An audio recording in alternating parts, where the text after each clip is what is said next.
this project, I think, overall has helped remind us and kind of bring back a little bit humanity back into education, actually.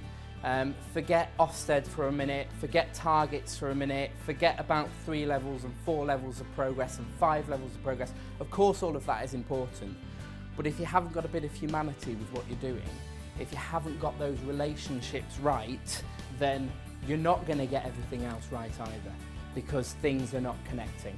But 2 years ago we were put into special measures, and what that does to a community for their high school to be put into special measures is devastating.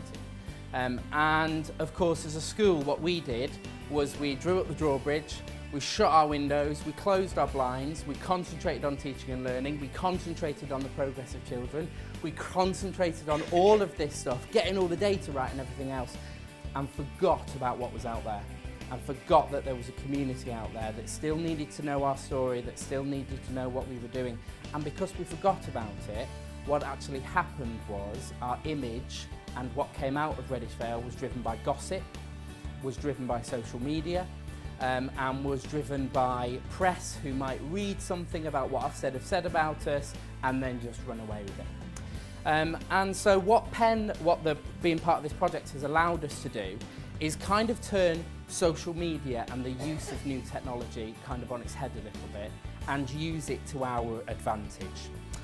There were 3 things that we really needed to start doing with parents. We needed to welcome them. We needed to be seen as a welcoming kind of environment. We needed to honour our parents, and what I mean by honour our parents is honour them for the smallest little piece of engagement that they might do.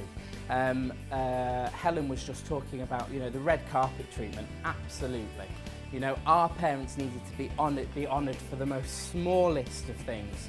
And also, of course, connecting. And so I'm not here at all to sell Parent Hub as an app or as a piece of technology, but it is a piece of technology and it is an app that we've used through the network. And Parent Hub is a 2-way communication app. It works in the same way that WhatsApp does. And so what it allows is parents to kind of download technology onto their phone, an app onto their phone, and it works in the same way that WhatsApp would. So a teacher would message a child and then that parent can kind of message us back as well. That's in its very simplest terms. There's lots of other features to Parent Hub as well.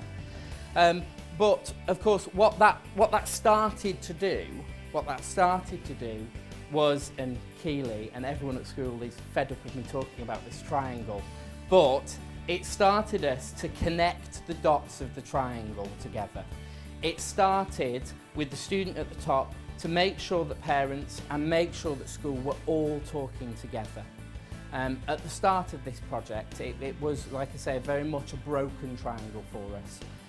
The use of new technology, the use of app technology has really helped us with our kind of communication and our engagement, particularly with the children and the parents. And of course, once we've got that, then not automatically, but it helps then thinking about 3 levels of progress and 4 levels of progress and teaching and learning and getting the child that A star, etc., because we've already got the relationships right. And if the relationships are right, it's going to mean that the whole home learning process is right. So although this has started very much as a transition project, the value of kind of what we did with Parent Hub and that new media communication, we rolled it out across the school because we just thought this is too valuable to just keep with Year 7, and so we kind of rolled it out across the school.